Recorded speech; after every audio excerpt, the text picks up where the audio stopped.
আচ্ছা, আগের দিনে তোমাদের লিঙ্গুইস্টিক্সের উপর ফার্স্ট ক্লাস হয়েছিল। তো সেখান থেকে মোটামুটিভাবে পালি অ্যালফাবেটগুলো আর একবার একটুখানি বলা হয়েছিল, কিন্তু পালির যে উচ্চারণ স্থান ইত্যাদি বিষয়গুলো ডিটেলসে বলা হয়েছিল, যে উচ্চারণের স্থান কোনগুলো আছে, কিভাবে উচ্চারণ হয়, এবং যে স্পর্শ বর্ণ, অন্তঃস্থ বর্ণ, উষ্ম বর্ণ, এবং সেখানে অল্পপ্রাণ, মহাপ্রাণ, ঘোষ, অঘোষ, কণ্ঠবর্ণ, তালব্য বর্ণ, মূর্ধন্য বর্ণ, দন্তবর্ণ, ওষ্ঠবর্ণ ইত্যাদি এগুলো হয়েছিল। এবং স্বরবর্ণের মধ্যে থেকে হয়েছিল যে হর্ষস্বর, দীর্ঘস্বর ইত্যাদি। এছাড়া বর্ণ বিশ্লেষণের ব্যাপারটা আমি দেখিয়েছিলাম। তো এই যে বিষয়গুলো, এগুলো একেবারে লিঙ্গুইস্টিক্স বা গ্রামারের যে পোর্শন আছে, 50 নম্বর লিঙ্গুইস্টিক্স, 50 নম্বর গ্রামার, যেটা ফার্স্ট পেপারে আছে, তার একেবারে বেসিক জিনিস। এইগুলো যদি ধারণা না থাকে তাহলে লিঙ্গুইস্টিক্সের জায়গাগুলো একেবারেই ধরা যাবে না, সেটা মুখস্থ করেই চালাতে হবে। তো ওগুলো আশা করি পড়েছ। হোমওয়ার্ক দেওয়া ছিল, যে পিডিএফ দিয়েছিলাম, সেগুলো কয়েকজন করে পাঠিয়েছো, বাকিরা চেষ্টা করবে ওগুলো করে পাঠানোর। তাতে তোমরা কতটা বুঝতে পেরেছো সেটা বোঝা যাবে, এবং তোমাদেরও একটা পারফেকশনের জায়গা তৈরি হবে। আচ্ছা, আজকের ক্লাস যেটা আছে সেটাও হচ্ছে লিঙ্গুইস্টিক্স পোর্শনের একটা বেসিক জায়গা। যদিও এটা তোমাদের আনসার লিখতে হবে, আগের দিনে ক্লাসের মতন ওটা শুধু থিওরিটিক্যাল পার্ট না। তো এখানে যেটা বিষয় আছে, তোমাদের সিলেবাস বলার সময় আমি কিছুটা বলেছিলাম যে লিঙ্গুইস্টিক্সের মধ্যে কিছু শর্ট নোট লিখতে দেয়া থাকে। 6 নম্বরের প্রশ্ন 3টে লিখতে হবে, 3, 6, 18 নম্বরে। এবং এখান থেকে সাধারণত 5টা বা 6টা হয়তো অপশান থাকে, লিখতে হয় 3টে। তো মোটামুটি কমন পাওয়া যায়, এবং এগুলো ঠিকঠাক লিখতে পারলে 6-এ 6, মানে 18-এ 18 পাওয়া যেতে পারে, বা একটু আধটু যদি ভুল হয়েও থাকে 15-16 উঠে যাবে।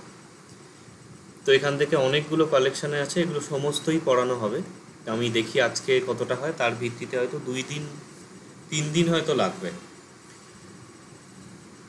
আচ্ছা, তো এখানে কোশ্চেন যেটা থাকে এইভাবে থাকে যে give explanatory notes on any 3 of the following phonetical tendencies, 3টি লিখতে হবে।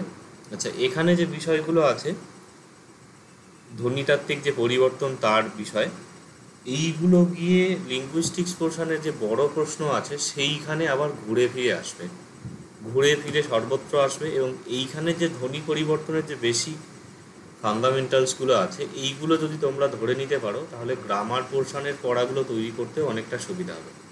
এবং গ্রামার পোর্শনে 10 নম্বর একটা প্রশ্ন অনেক সময় দেয়, মানে 2 নম্বর করে প্রশ্ন থাকে, 5টা শর্ট কোশ্চেন থাকে। তো সেইগুলি মানে সংস্কৃত শব্দ দিয়ে দেওয়া হয়, সেখান থেকে পালিতে লিখতে হবে।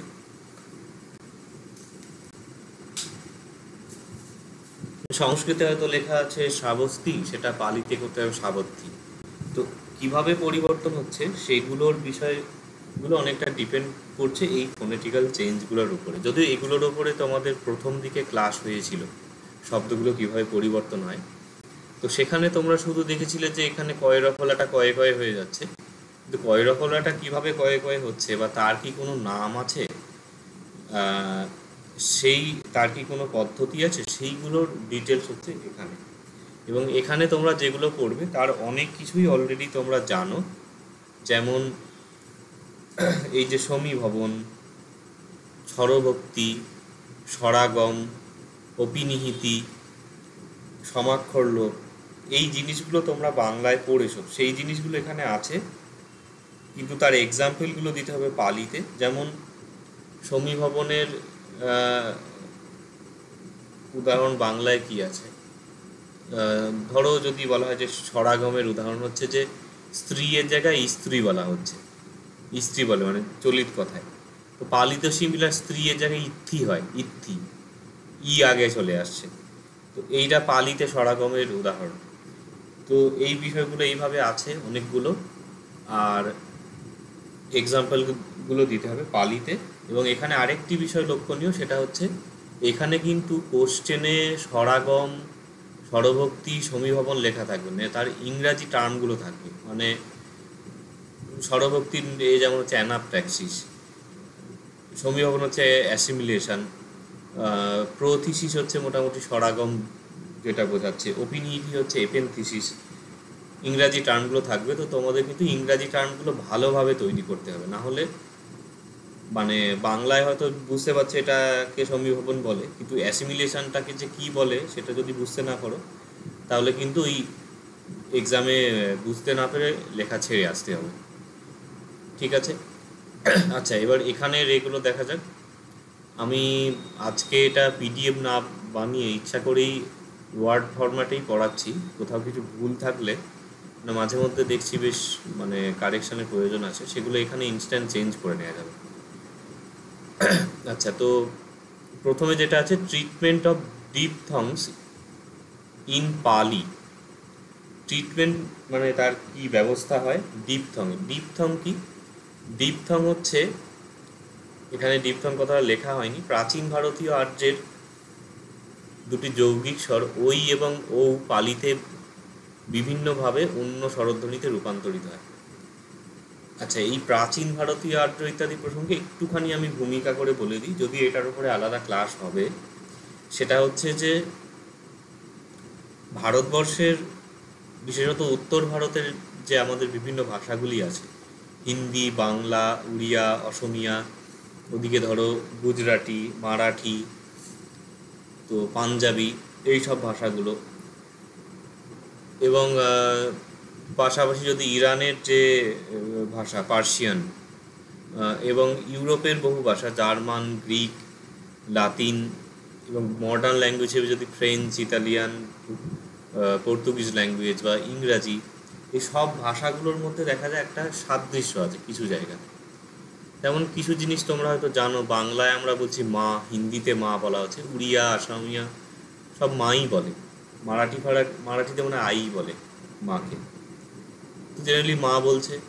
সংস্কৃতে আমরা দেখছি মাতা বলা হয়, পালিতেও মাতা, প্রাকৃতেও মাতাই হবে সম্ভবত, তো এটা ইংরাজিতে গেলে মাদার, এবং অন্যান্য গ্রিকটিকে এরকম মতের ফতের এরকম বলা হয়।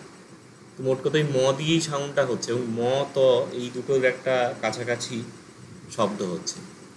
বাবার ক্ষেত্রে দেখা গেলে সংস্কৃত ধরো বলা হচ্ছে পিতা, পালিতেও পিতা বলা হয়, এবং ইংরাজি ফাদার হচ্ছে, কোথাও গিয়ে পতের, ফদার, এরকম সব বিভিন্ন হচ্ছে। উচ্চারণগুলো আমার ঠিকঠাক হচ্ছে না, কিন্তু কাছাকাছি। এবং বহু শব্দ আমি যদি বলি, তোমরা দেখবে যে অদ্ভুত রকমের সাদৃশ্য আছে। যেমন বাংলা যেটা আমরা পদ বলছি, একটু সাধু শব্দে পদ বলা হচ্ছে, বা সংস্কৃতে পদ, ইংরাজিতে ফুট বলছি না, তো পয়ের জায়গাতে কিন্তু ইংরাজি বা জার্মান টার্মান ল্যাঙ্গুয়েজে এফ হয়, তো ওই এফ আর এদিকে দয়ের জায়গায় ত হচ্ছে, এবং এটার ফোনেটিক্যাল চেঞ্জ আছে। গ্রিমস ল বলে একটি নিয়ম আছে, সেই নিয়মে চেঞ্জ হয়। তো পদ আর ফুট কাছাকাছি শব্দ, এরকম বহু ক্ষেত্রে দেখা যায় যে শব্দগুলো সিমিলার। তো সেখান থেকে যারা ভাষা নিয়ে চর্চা করছেন, ভাষাতাত্ত্বিক, লিঙ্গুইস্টিক, তো লিঙ্গুইস্টিক স্কলার যারা, তারা নির্ধারণ করেছেন যে নিশ্চয়ই এই ভাষাগুলোর প্রাচীন কোনো একটা রূপ ছিল, সেই প্রাচীন রূপ থেকে কালক্রমে বিবর্তিত হয়ে এই জার্মান, ইংরাজি এবং আমাদের সংস্কৃত, বাংলা, হিন্দি প্রভৃতি ভাষাগুলো এসেছে। তো সেই প্রাচীন ভাষাকে তারা ইন্দো ইউরোপিয়ান নাম দিয়েছেন, বাংলা করে আমরা বলি ইন্দো ইউরোপীয়, অনেকে ভারতীয় বলে, এরকম নানানজন নানান টার্মিনোলজি বার করেছে। মোট মোট কথা ওই ইন্দো ইউরোপিয়ান ল্যাঙ্গুয়েজ হিসেবে বলা হয়ে থাকে ইংরাজিতে।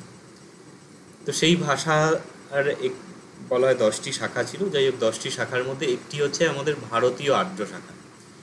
ভারতীয় আর্য ইংরাজি হচ্ছে ইন্ডো এরিয়ান, আরিয়ান যে টার্মেই বলো, ARYAN এই ধরনের স্পেলিং হচ্ছে।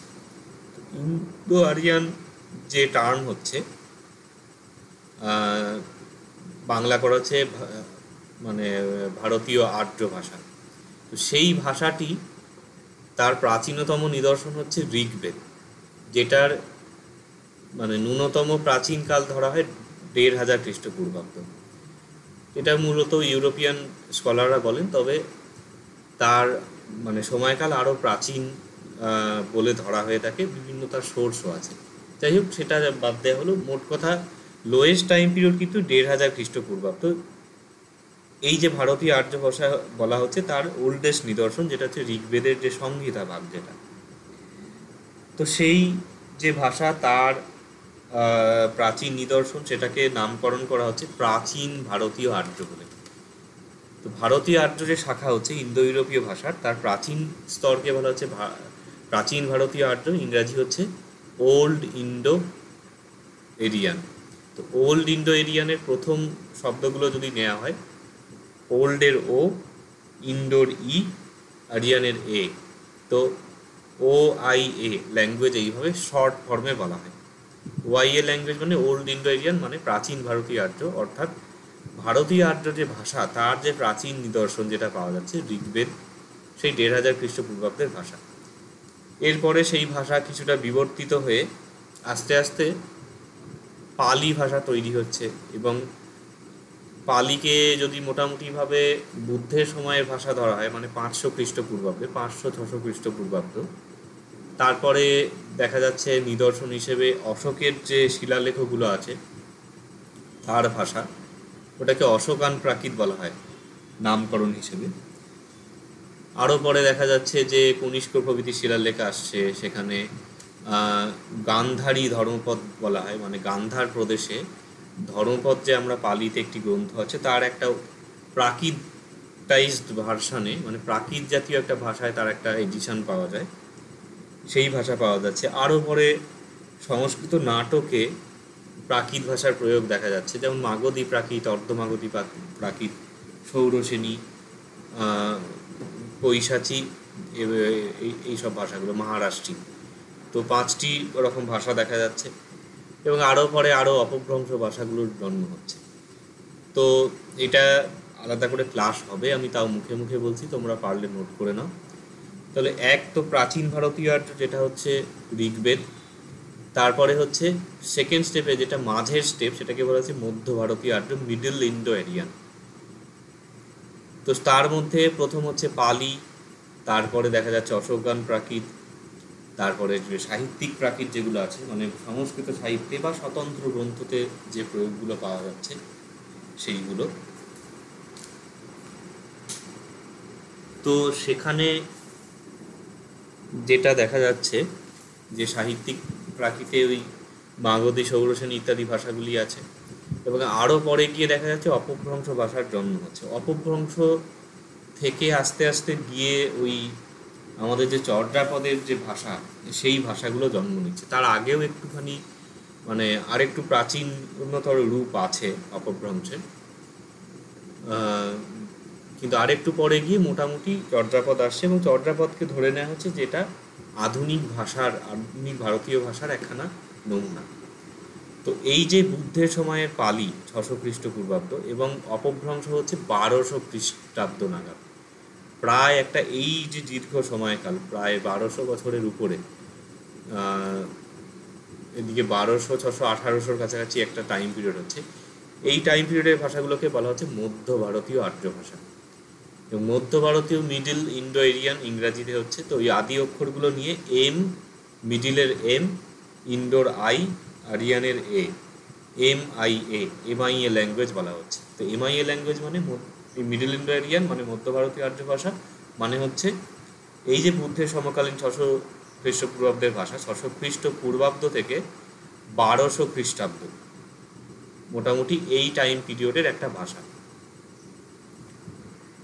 তো এগুলো অনেক সময় প্রশ্ন থাকে তোমাদের এতে, যে ওআইএ পালি এসে ওআইএ ল্যাঙ্গুয়েজ, বা ক্যারেক্টারিস্টিক অফ ওআইএ ল্যাঙ্গুয়েজ, পালি এসে এমআইএ ল্যাঙ্গুয়েজ, বা general characteristics of MIA language, এই ধরনের প্রশ্ন থাকে।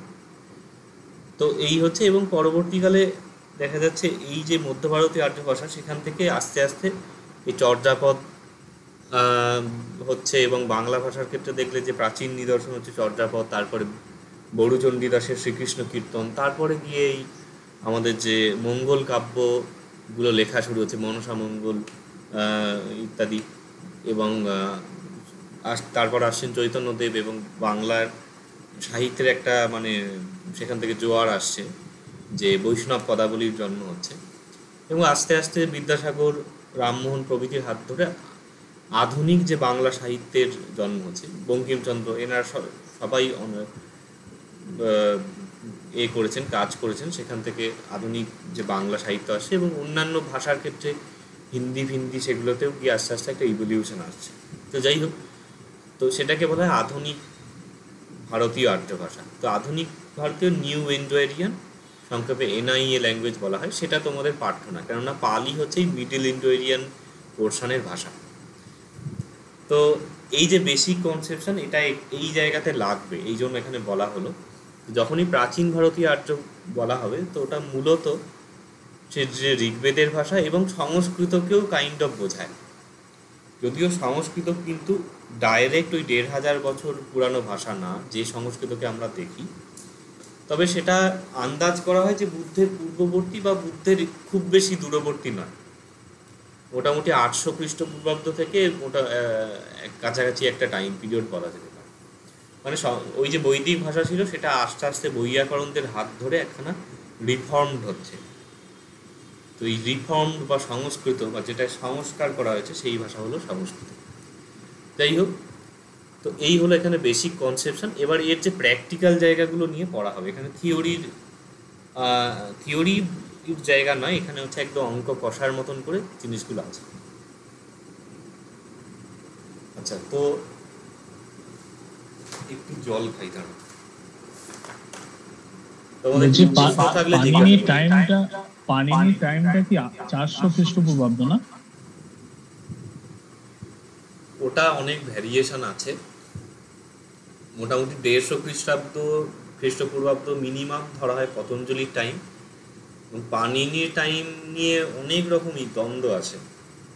কথা শরীর সাগরে তো বলাই হচ্ছে যে পানিনি ছিলেন নন্দ রাজাদের সমকালীন। নন্দ মানে ধনানন্দ, মহাপদ্মনন্দ ইত্যাদি, ওই যে ৯ জন রাজা ছিল ওই সময়। তো ওই মোটামুটিভাবে চন্দ্রগুপ্ত তো এসে এদের নন্দবংশ ধ্বংস করলো ৩২৪ মনে হয় না, খ্রিস্টপূর্ব ২৩ বা ৩২ মতান্তরে ২১। আচ্ছা, ২৪-এ না ২৩-এ মনে হয় আলেকজান্ডার আক্রমণ করেছিলেন না? ২৭-এ ২৩টা কোন একটা ইম্পর্টেন্ট টাইম। ২৭-এ ছিলেন, ২৬-এ হচ্ছে হিরাস পিশাসের যুদ্ধ। আচ্ছা, তো এই মোটামুটি ৪-৫ বছরে এমন কিছু আসে যায় না। তো ওই টাইম পিরিয়ডের এদিক ওদিকে মোটামুটি ওই হিসেবে বলা যায়। তবে ডেফিনেটলি পাণিনির অনেক প্রাচীন, কেননা পাণিনিও ব্যাকরণে বা ভাষ্যে, মহাভাষ্যে কোথাও কিন্তু বৌদ্ধ ব্যাপার স্যাপারগুলো উল্লেখ নেই, যদিও শ্রমণ শব্দটা উল্লেখ আছে। যাই হোক, এগুলো নিয়ে অনেক তর্ক বিতর্ক আছে। যুধিষ্ঠির মীমাংসক তো পাণিনিকে খ্রিস্টপূর্বাব্দে নিয়ে চলে গেছে। সংস্কৃতের কাল সীমাটার কথা হচ্ছিল, ওই জন্য ওটা জিজ্ঞাসা করলাম। না, আমি সেটা না, তোমাদের মানে একটা জিনিসের আমি যতটুকু জানি সেটুকু তো আমার বলা উচিত, তাতে যতটুকু মানে ডাউট ক্লিয়ার হয়। তো যাই হোক, এই পাণিনি নিয়ে এরকম অনেক বাদ বিতণ্ডা আছে। আর বেসিক্যালি ব্যাপারটা হচ্ছে ইউরোপিয়ানরা সবসময় চেষ্টা করেন যতটা এটা পিছিয়ে দেওয়া যায়, আর ভারতীয়রা চেষ্টা করেন এটাকে যতখানি আরও দূরে সরিয়ে দেওয়া যায়, মানে টাইমের দিক দিয়ে আরও পিছনে নিয়ে যাওয়া। তো যাই হোক, উভয় পক্ষেরই যুক্তি আছে। তো আমার জলই খাওয়া হলো না। আচ্ছা, তো এবার শুরু করা যাক। তো প্রাচীন ভারতীয় আর্যের মধ্যে বলা হয় যে দুটি যৌগিক স্বর থাকে। যৌগিক স্বর মানে যে স্বরগুলো দুটো স্বর যুক্ত হয়ে তৈরি হয়। সেখানে কি লিখে দেখালে ভালো হয়, আবার এটা মোছাও মুশকিল।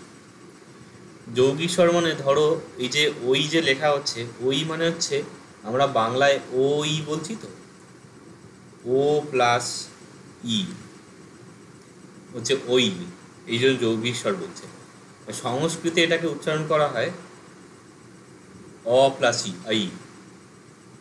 তো ধরো ঐতিহাসিক বাংলায় বলছি, সংস্কৃতে উচ্চারণ হবে ঐতিহাসিক। গৌতম বলছি বা ঔষধ বলছি বাংলাতে, ঔষধ, সেটা সংস্কৃত উচ্চারণে গৌতম ঔষধ। এই উ এইরকম উচ্চারণ হচ্ছে। তো আর ই, আর উ, এই দুটো মিলে দুটো তৈরি হচ্ছে। এই জন্য এগুলোকে বলা হচ্ছে যৌগিক স্বর। যৌগিক স্বরের ইংরাজিটা হচ্ছে দীপথম। তো সংস্কৃতের ক্ষেত্রে বা প্রাচীন ভারতীয় আর্য, যখনই প্রাচীন ভারতীয় আর্য বলা হয় মোটামুটি এটাকে সংস্কৃত বলেই ধরে নিতে হবে। সেখানে দেখা যাচ্ছে যে এই দুটি যৌগিক স্বর আছে, ওই ঐ এবং ঔ, যেটা আমরা বাংলায় বলছি ওই এবং ও।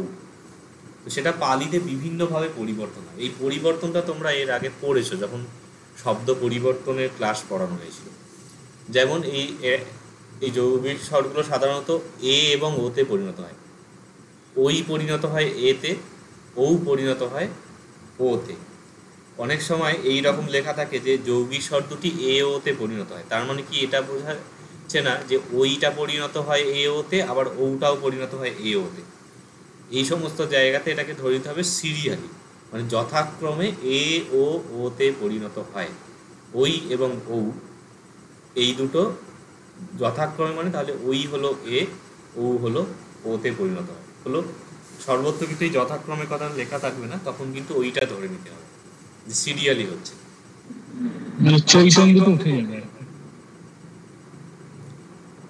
সে তুমি যাই বলো, কিন্তু উচ্চারণের পরিবর্তন হচ্ছে, এটাকে মাথায় রাখতে হবে। এটার এই প্রসঙ্গে পাণিনির একটা পরিভাষা আছে। ইদানিং আমি মানে পাণিনীয় ব্যাকরণ পড়াশোনা শুরু করেছি, এমনিও পড়তে হবে ব্যাকরণ জানতে গেলে। তো যথাসংখ্যা মনুদেশ সমানান বলে একটি আছে। তো এইখানে যখন এই কথাটি বলা হলো এ ও হয়, তার মানে এ ও ওই এর ক্ষেত্রে হতে পারে, ও এর ক্ষেত্রে হতে পারে। তখন বলা হচ্ছে যে এটা সিরিয়ালি ধরে নিতে হবে, যথাসংখ্যা মানে যথাক্রমে। তো এর জায়গায় এটা, ওর জায়গায় ওটা। আচ্ছা, তাহলে এক্সাম্পল দেখো, তৈলর জায়গায় হচ্ছে তেল, ঔষধের জায়গায় তাই হচ্ছে ঔষধ। এই জন্য আমি এইটা মানে এটা রাখলাম, ঔষধ হচ্ছে ঔষধ। তো সংস্কৃত হচ্ছে ঔষধ, সেটা পালিতে হচ্ছে প্রসব। তো এটা আমি খুব ধীরে সুস্থে বলছি, পরেরগুলো একটু তাড়াতাড়ি বলবো। তার কারণ হচ্ছে এখান থেকে লেখার কিছু নিয়ম তোমাদের জানতে হবে। তো যখনই লেখা হচ্ছে দেখো, এইখানে আমরা দুটো স্টেটমেন্ট দিচ্ছি। ওই এর জায়গাতে এ হয়, এটা একখানা তথ্য, আর ও এর জায়গায় ও হয়, এইটা একটা তথ্য। তাহলে তুমি যে কথাগুলো বলছো সেগুলো তোমার এক্সাম্পল দেওয়া উচিত। তো যার জন্য এখানে এই তৈল থেকে তেল, ওই এর জায়গায় এ হচ্ছে, ঔষধ থেকে ঔষধ, ও এর জায়গায় ও হচ্ছে, এই দুটো এক্সাম্পল দেওয়া হবে। তোমাদের মধ্যে অনেকে এখানে একটা লিখে ছেড়ে দেয়, এইটা করলে হবে না। তুমি যে কথা বলছো সেটা তোমাকে দেখাতে হবে এক্সাম্পল। বোঝা গেল?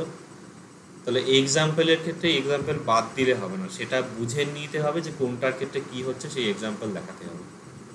আচ্ছা, এখানে সেকেন্ড নিয়মে বলছে যে তবে পূর্ববর্তী স্বরবর্ণের শাসাঘাত থাকলে, শাসাঘাত মানে হচ্ছে অ্যাকসেন্ট, যেটা অ্যাকসেন্ট বাংলায় অতটা হয় না, ইংরাজিতে হয়, এবং অ্যাকসেন্টের অনুযায়ী মিনিংও চেঞ্জ হয়।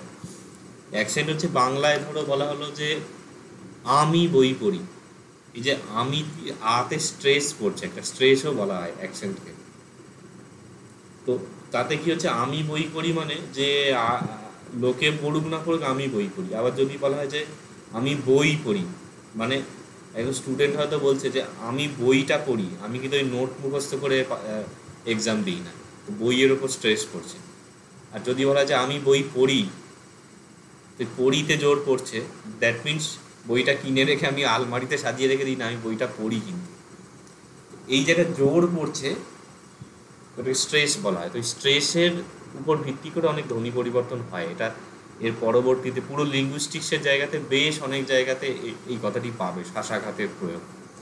শাসাঘাতের ইংরাজি হচ্ছে অ্যাকসেন্ট বা স্ট্রেস বলা হয়। তো আগে শাসাঘাত থাকলে হ্যাঁ, কি বলছো? শাসাঘাত কোন বর্ণে হবে এটা কি শব্দের উপর নির্ভর করে না অক্ষরের উপর নির্ভর করে? এটার দুটো বিষয় আছে। ইন জেনারেল সংস্কৃতে বা পালিতে আদি স্বরে স্বরাঘাত ধরা হয়, মানে যেটা লিঙ্গুইস্টিক্সরা বলে ফার্স্ট যে সিলেবেল আছে তাতে গিয়ে স্বরাঘাতটা পড়ে ইন জেনারেল। তবে যদি বৈদিক ভাষার ক্ষেত্রে দেখা হয় প্রাচীন ভারতীয় আর্য, তার ভীষণ জটিল নিয়ম আছে। মানে এই নিয়ে পুরো এমনিও পাণিনি অনেক কিছু বলেছেন, তার ওপর পরে ফিট সূত্র ইত্যাদি অনেক কিছু গ্রন্থ আছে, সেখানে ওই কোন স্বরেতে গিয়ে কোন অ্যাকসেন্ট পড়বে তার অনেক নিয়ম আছে। এগুলো আমার জ্ঞানের অতীত। তো ইন জেনারেল মানে সংস্কৃতের ক্ষেত্রে ধরা হয় আদি স্বরে স্বরাঘাত হয়। এবার তুমি যদি গ্রিক বলছি মানে ইন্দো ইউরোপিয়ান বা ওই জার্মানিক ফার্মানিক ল্যাঙ্গুয়েজগুলো যে আছে, গ্রিমস ল বের্নার্স ল এর ক্ষেত্রে দেখবে ওগুলো আমার জানা নেই। ওগুলো যারা ওই ভাষার পড়েছে তারা ভালো বলতে পারে। ওটা যে উদাহরণ এক্সাম্পল তোমাদের যেরকম দেয়া আছে সেইভাবেই ওটাকে ধরতে হবে, মানে মুখস্থ করে যাকে বলে। আচ্ছা, তো এখানে যেটা বলছে যদি আদি স্বরে সাক্ষাৎ থাকে, এই যেমন বলা আমি বই পড়ি, ওই আয়েতে একটু আমারটা একটু ড্রামাটিক উচ্চারণ হচ্ছে, কিন্তু নর্মাল কথাতেও আমাদের স্ট্রেস পড়ে। এই যে আমি কথাটা নর্মাল কথাটা আমাদের স্ট্রেস পড়ে, এই পরেতে দেখা একখানা হাই হয়ে যাচ্ছে, জোর হচ্ছে। নর্মাল কথাতেও এই সাক্ষাৎ থাকে, তার উপর ভিত্তি করে পরিবর্তন হয়। এবং এটা যে প্রাচীন ভাষায় হচ্ছিল শুধু তা না, আমাদের আধুনিক ভাষাতেও অনেক স্বরের পরিবর্তন হয়, স্বর বা ব্যঞ্জন। আচ্ছা, তো এখানে বলছে কি যে আগের স্বরে, এইখানে লিঙ্গুইস্টিক্সের জায়গাতে আরেকটি বিষয় আছে। আচ্ছা, দু একটা জিনিস খালি টুকটাক দেখে নেব। ধরো বর্ণ বিশ্লেষণ যখন তোমাদের শেখানো হলো তখন একটা দেখে যে সিরিয়ালি একটা ব্যাপার আছে। ধরো আমরা এই অসৌ শব্দটাকে নিলাম, অসৌ শব্দকে যদি আমরা ভাঙি তাহলে কি আছে, অ আছে, স আছে, আর ঔ আছে, হলো অসৌ। এবার এইখানে একটা সিরিয়াল হচ্ছে, তো বর্ণগুলো পর পর হচ্ছে, তাহলে অ প্রথমে, তারপরে স, তারপরে ঔ, তিনটে বর্ণ, অ স ঔ, অসৌ, এইরকম উচ্চারণ হচ্ছে। তো এইখানে যখনই গ্রামার বা লিঙ্গুইস্টিক্সের জিনিস দেখবে তোমাদের কিন্তু এই সিরিয়ালটাকে বুঝতে শিখতে হবে যতটা সম্ভব, অ্যাজ মাচ অ্যাজ পসিবল। এবং সেখানে একটি বিষয় আছে, সেটা হচ্ছে পূর্ববর্ণ পরবর্তী বর্ণ, আগের এবং পরের, এইগুলোকে ভালো করে বুঝতে হবে। তাহলে অসবের মধ্যে অ আগে, তারপর স আছে, তারপর ঔ আছে। এবার এইখানে বলছে যে পূর্ববর্ণে শাসাঘাত, তাহলে এই অয়েতে স্বরবর্ণ আছে, এখানে এটা আনা যাবে না। যাই হোক, মানে এই অ যে আছে এইটা পূর্ববর্ণ, এইখানে শাসাঘাত আছে বলে পরে যে ঔটা আছে এইটা চেঞ্জ হয়ে যাচ্ছে, চেঞ্জ হয়ে এটা ঔ এর জায়গায় ও হচ্ছে, ও থেকে আবার এটা উ হয়ে যাচ্ছে। তো এটাকে ভাঙলে মানে অ স ঔ ছিল, অ স ও হলো, অ স উ হলো, ঔ ছিল সেটা থেকে ও হলো, সেখান থেকে উ, এই চেঞ্জটা আসছে। হলো কেন আসছে না, আগে স্বরাঘাত আছে বা শাসাঘাত আছে, মানে এই অটায় শাসাঘাত আছে বলে অ এর পরে যে স্বরবর্ণ আছে ঔ, সেইটাতে গিয়ে এই কাজগুলো হচ্ছে। হলো, তো ওইটাই বলছে যে ওই ও এও তো হলো, আগের নিয়মে এও হচ্ছিল, কিন্তু এটা আরো এক স্টেপ গিয়ে এটা ই বা উতে পরিণত হচ্ছে।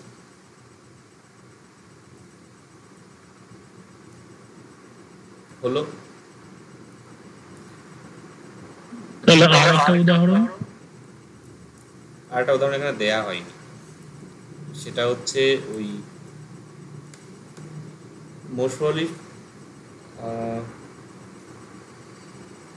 আমার মনে আসছে না, এটা দেখতে হবে। ঐশ্বর্যটা ঈশ্বরীয় হয় না, এরকম একটা কিছু ছিল, খেয়াল আসছে। এগুলো আবার সব বইতে নেই, এগুলো দেখতে গেলে একমাত্র ওই গাইগারের বই আছে পালি লিটারেচার অ্যান্ড ল্যাঙ্গুয়েজ, বা নরমানের বই আছে পালি গ্রামার, পেরনিওলার বই আছে পালি গ্রামার, আরও নতুন নতুন বই বেরিয়েছে, সব বই আমার হাতে নেই। তো ইউরোপিয়ান যে ইয়েগুলো আছে সেগুলোতে মোটামুটি এগুলো আছে। যাই হোক, এই একটি গেল উদাহরণ। আচ্ছা, এখানে আরেকটি জিনিস বলার আছে, এগুলো খুব ধরে ধরে আমি ক্লাসগুলো নেব, শুনবে ভালো করে, আশা করি সেখান থেকে নোটগুলো তৈরি করতে নির্ভুলভাবে লিখতে পারবে। এইখানে দেখো একটা স্টার দেয়া হয়েছে, এটা তোমরা কেউ প্রশ্ন করলে যে কেন স্টার দেয়া হলো, এটা কি ভুলবশত টাইপ হয়েছে নাকি এর কোনো তাৎপর্য আছে? তো স্টার যেটা হচ্ছে অ্যাস্টেরিক বলে সাইনটাকে, এই স্টারটা দেওয়ার তাৎপর্য হচ্ছে এটা লিঙ্গুইস্টিক্সের বহু জায়গাতে এই স্টারটা পাবে, এবং এই স্টারটা যদি না দেয়া হয় তার জন্য কিন্তু নাম্বার কাটা যেতে পারে, কাটা উচিত।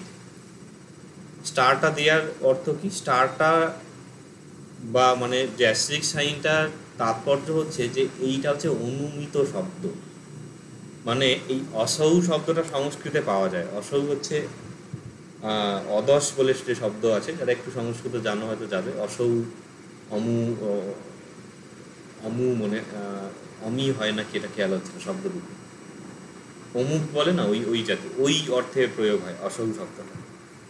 অসৌ হচ্ছে সংস্কৃত শব্দটা প্রয়োগ হয় এবং পালিতে অসু শব্দটা প্রয়োগ হয়, কিন্তু মিডিলে এই যে অসৌ লেখা হচ্ছে এটা কোথাও লিটারেচারে পাওয়া যায় না, এটা একটা কল্পনা করা হয়েছে, অনুমান করা হয়েছে যে অসৌ শব্দটা ডাইরেক্ট অসু হয়নি, মানে ওটা মাঝখানে ও হয়েছে, ও হয়ে তারপরে গিয়ে উতে পরিণত হয়েছে। এটা কল্পিত শব্দ, কল্পিত বা অনুমিত শব্দ। অনুমিত শব্দকে বোঝানোর জন্য এই অ্যাস্টেরিক সাইনটা দেওয়া হয়, এবং এটা মাস্ট দিতেই হবে, না দিলে কিন্তু সেটা ভুল বোঝাবে। তো এই যে কল্পনা করা হয়েছে এই জিনিসটা মানে অ্যাকচুয়ালি এইরকমই একটা মিডল স্টেপের মাধ্যমে এটা পরিবর্তিত হয়ে আসে, কিন্তু সেই মিডল স্টেপের উদাহরণ আমরা সবসময় দেখতে পাই না। হয়তো কোনো একটা টাইমে ওরকম বলা হতো যেটা আমরা সাহিত্যিক নিদর্শন পাওয়া যাচ্ছে না, কিন্তু যেহেতু সেটা আমরা ডাইরেক্ট এক্সাম্পল পাচ্ছি না, সেজন্য অনুমানবশত সেটাকে ওই সাইনটা দেওয়া হচ্ছে।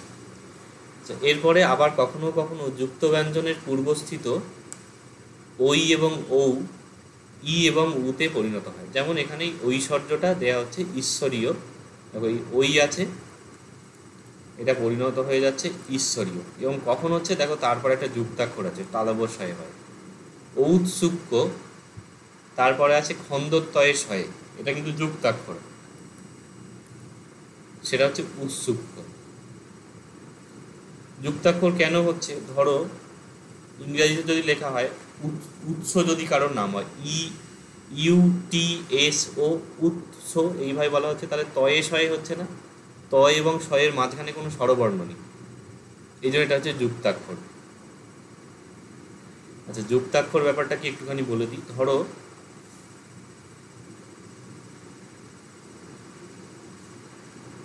এটা আবার ইংরাজি হয়ে গেল কি করে, যাই হোক, এই ধরো উৎস যদি বলা হয়, তার বাংলা ধরো ইংরাজি অক্ষরে আমরা লিখছি উৎস, উৎস বা উৎস লিখলাম, এইখানে ত আর শয়ের মাঝখানে কোনো স্বরবর্ণ নেই। স্বরবর্ণ যখন থাকে না, দুটো ব্যঞ্জন বর্ণের মাঝে স্বরবর্ণ না থাকলে তাকে বলা হয় যুক্তাক্ষর, মানে তাকে যুক্তাক্ষর বলা হয়। সংস্কৃতে বলা হয় সংযোগ, হলো অনন্তরা সংযোগ, এরকম ইয়ে আছে, তো সেটাকে বলা হয় যুক্তাক্ষর।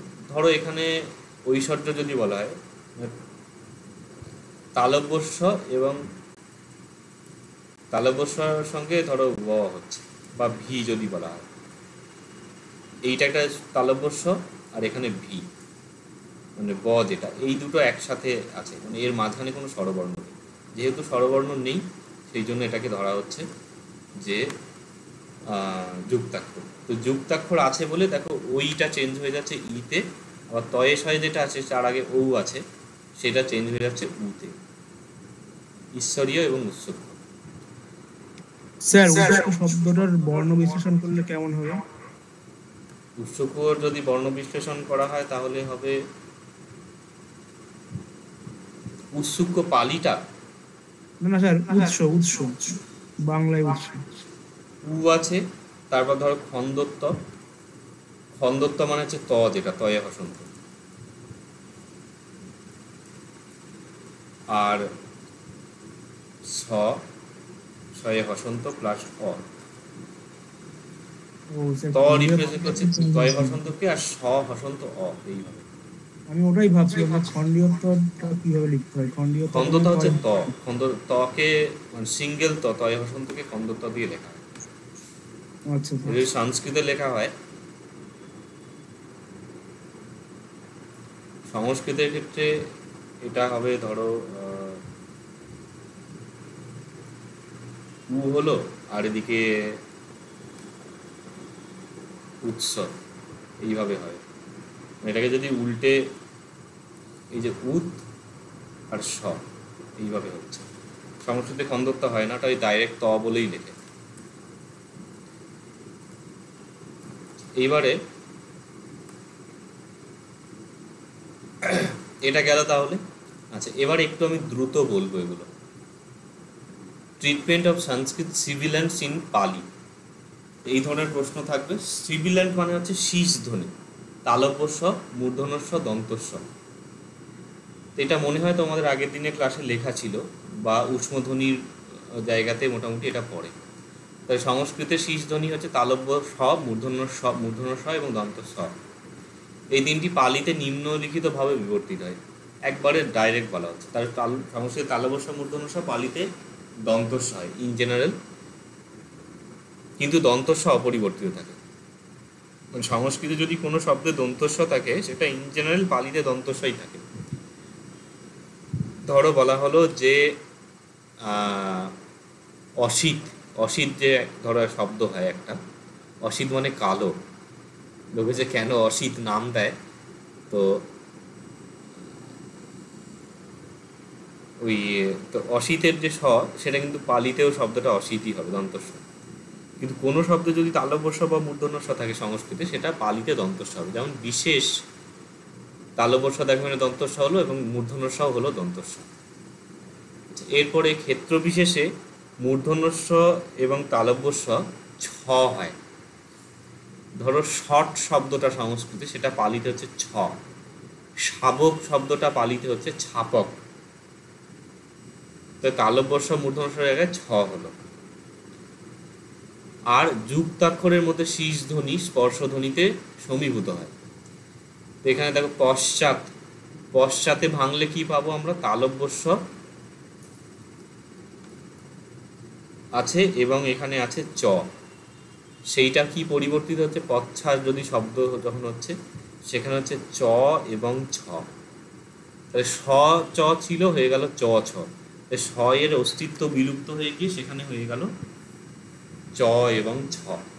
পরের এক্সাম্পলে দেখো স এবং ট আছে, শয়ে টয়ে, এইখানে গিয়ে বর্ণ বিশ্লেষণের জায়গাগুলো কাজে লাগে। স এবং ট আছে, সেটা ট এবং ঠ হলো। পরের উদাহরণে দেখো অস্ততে স এবং ত আছে, সেটা ত এবং থ হলো, তয় থয়েতে। তাহলে এখানে গিয়ে সমীভূত হচ্ছে অন্য স্পর্শধ্বনিতে। স্পর্শধ্বনি কি? ক থেকে ম পর্যন্ত। তাহলে এইখানে তালব্যস্যর জায়গায় চ হচ্ছে। চ কি? চ বর্গের মধ্যে পড়ছে। আবার এখানে শয়ে টয়ে থেকে স থেকে ট হচ্ছে, ট ট বর্গের মধ্যে পড়ছে। শয়ে তয়ে স থেকে এখানে তয়ে থয়ে ত হচ্ছে, তার মানে এখানে ত বর্গের মধ্যে পড়ছে, স্পর্শধ্বনিতে পরিণত হচ্ছে। বোঝা গেল? এই জিনিসগুলো বোঝার জন্য কিন্তু এই আগের দিনের ক্লাসের যে বিষয়গুলো আছে, এগুলো ভালোভাবে তৈরি রাখতে হবে। যারা পড়োনি, ভালো করে আবার পড়ো, রেকর্ডিংও আছে বা নোট আছে, সেগুলো দেখবে।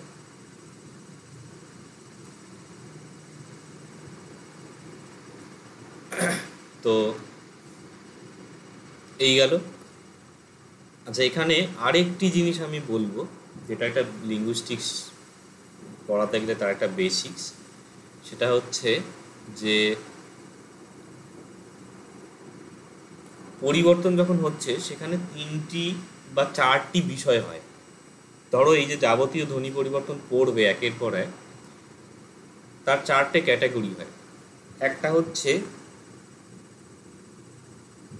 ধরো এখানে একটা কিছু ছিল, আমরা একটা সংখ্যা দিলাম, 1 ছিল, একটা এখান থেকে চলে গেল। চলে গেল বলতে এখানে কি দেওয়া যেতে পারে? একটা ধরো চলে গেল, এখানে 3 হয়ে যাচ্ছে। ধরো এরকম একটা লিখলাম যে 1 ছিল আর কিছুই রইল না, সেটাকে বলা হয় লোপ। মানে সেটা একটা জিনিস ছিল, সেটা একদম গায়েব হয়ে গেল। এটা একটা হয়। আবার ধরো এক ছিল, সেখানে বাইরে থেকে একটা সংখ্যা চলে এলো, ধরো একের পরে আমরা এখানে ধরো 2 লিখলাম, আর একটা ডিজিট চলে আসছে, তাহলে বাইরে থেকে একটা নতুন জিনিস এলো। এই যে এলো এটাকে বলা হয় আগম। তাহলে একটা ক্ষেত্রে হয় কি, ধ্বনি পরিবর্তনের ক্ষেত্রে একটা ছিল সেটা চলে গেল, আর এক ক্ষেত্রে কি হচ্ছে, কিছু ছিল না, সেখানে বাইরে থেকে একটা এক্সট্রা এলো। আর আর একটা হয়, সেটা হচ্ছে এক ছিল সেটা চেঞ্জ হয়ে ধরো 3 হয়ে গেল, মানে যে ছিল সে পরিবর্তিত হয়ে গেল। 3টে ক্যাটাগরি হলো, একটা ছিল সেটা চলে গেল, একটা ছিল না সেটা বাইরে থেকে এলো, আর একটা ছিল সেটা চেঞ্জ হয়ে গেল। তো এইটাকে একটা যদি মনে রাখার সুবিধার জন্য ধরো একটা রিলেশনশিপের মতন ভাবো, যে একজন একটা ছিল, কমিটেড ছিল, সে ছেড়ে দিল, ব্রেকআপ হয়ে গেল, ছেড়ে চলে গেল, সিঙ্গেল হয়ে গেল। আর একটা হচ্ছে এমনি ছিল হয়তো, সেখানে মানে সিঙ্গেল ছিল, তা সে কারোর সঙ্গে রিলেশনশিপ তৈরি হলো, মানে সেখানে একজন নতুন এলো।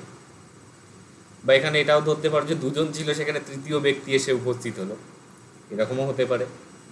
আর একটা হচ্ছে একজন ছিল, চেঞ্জ হয়ে গেল, কাইন্ড অফ ধরো তাদের রিলেশনশিপের স্টেটাসটা চেঞ্জ হয়ে গেল, হয়তো হয়তো ধরো ওই জাস্ট ফ্রেন্ড টাইপের কিছু হয়ে গেল। বা তারা ধরো ছিল মানে প্রেমিক প্রেমিকা, তারা বিয়ে করে নিল, স্বামী স্ত্রী হয়ে গেল, মানে তাদের যে সম্পর্কের ধরনটা চেঞ্জ হয়ে গেল, বা তাদের যে স্টেটাস যদি বলা হয়, তাদের যে পরিচয়, সেটা পরিবর্তিত হয়ে গেল। এই 3টি জিনিস হয় মূলত, এবং যাবতীয় এখানে যে বর্ণের পরিবর্তন দেখবে সেগুলো সব এই 3 ক্যাটাগরির মধ্যেই পড়বে। আর একটা পরিবর্তন হয়, সেটা হচ্ছে যে স্থান পরিবর্তন হচ্ছে, মানে একটা আগে ছিল পরে ছিল, সেটা ক্রমটা চেঞ্জ হয়ে যাচ্ছে। ধরো ছিল 1 2, সেটা চেঞ্জ হয়ে গেল 2 1। তাহলে যে আগে ছিল সে পরে গেল, পরে ছিল সে আগে গেল, এটাকে বলা হয় বিপর্যয়। বোঝা গেল? আচ্ছা, তোমরা এই জিনিসটা বুঝতে পেরেছো কিনা? এখানে সংখ্যাগুলো লেখা আছে, ঝট করে কুনাল বলতে পারো কি দেখি, এক্সপ্লেন করো দেখি, এই যে 4খানা টাইপ হচ্ছে। প্রথমটা এক ছিল কিছু, তারপরে প্রত্যেকে কিছুই থাকলো না, এটাকে বলা হচ্ছে লোপ স্যার। হুম। আর তারপরেরটা এক ছিল, তারপরে একের সাথে আর একটা কিছু যোগ হলো, এটাকে আগমন বলা হচ্ছে। আগমন না, আগম, নটা হয় না, আগম আগম। এটা কিন্তু সন্ধিতে এই জিনিসগুলো আছে। আর তারপরে এক ছিল, একের থেকে সেটা পরিবর্তন হয়ে 3 হয়ে গেল, সেটাকে কি বলা হলো আমি আচ্ছা, বুঝতে এইটাকে পারিনি। বলা হয় আদেশ, আদেশ বলা হয়। এগুলো আর একদম গ্রামারের টার্মিনোলজি, এগুলো তোমরা গ্রামার যে 50 নাম্বার আছে সেখানে পাবে। এরকম সব আছে, ইয়মে দন্তার স্বাদেশ ও বমমধুদান্তান, এইসব গো স্বরে পুতস্বর গমপ্রচি সরাসরে লোকম, এই টার্মগুলো দিয়ে দিয়ে পুরো সূত্র হয়। আচ্ছা, তারপরেরটা বলো। আর তারপরটা 1 2 ছিল, তার থেকে 2 1 হলো, অর্থাৎ তার ক্রমটা পরিবর্তন হলো, এটাকে বলা হচ্ছে বিপর্যয়। ঠিক আছে, এই 4টি বিষয়ের ভিত্তি করে কিন্তু সমস্ত লিঙ্গুইস্টিক্সের জায়গাগুলো হবে, এবং গ্রামারের মধ্যে এগুলো প্রয়োগ হবে। এই গেল। এরপরে হচ্ছে শীষ ধ্বনি ও নাসিক্য ধ্বনি নিয়ে গঠিত। শীষ ধ্বনি আর নাসিক্য ধ্বনি কোনগুলো কেউ বলতে পারবে?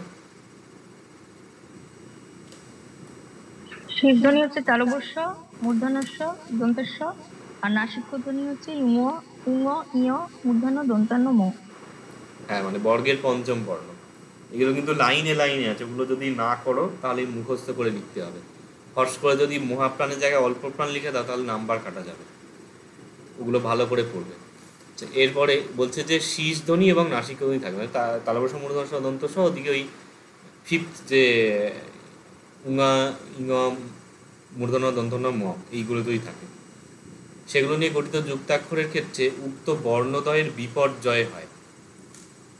বিপর্যয়ের হয়ে গেছে, এটা বিপর্যয়ের। পরে শীষ ধ্বনি লুপ্ত হয়, তখন অবশিষ্ট নাসিক ধ্বনির মহাপ্রাণী ভবন হয়। এটা একটু দেখাতে হবে। প্রথমে একটা ইজিয়ার এক্সাম্পল দেখি।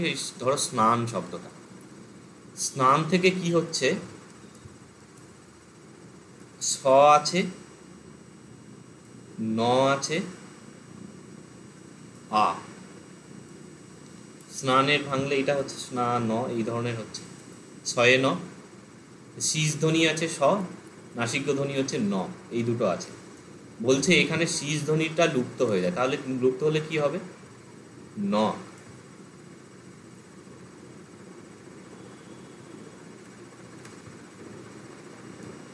না ন হবে, ছটা চলে যাচ্ছে, না ন হবে। বলছে তারপরে নাসিক ধ্বনির মহাপ্রাণী ভবন হয়। মহাপ্রাণী ভবনটা কীরকম, ওই হ অ্যাড হওয়ার মতো। নয়ের সাথে হ অ্যাড হলে কি হবে, হ। তো ওইটা দেখো, এই যে লেখা হচ্ছে না না, নয়ে হ,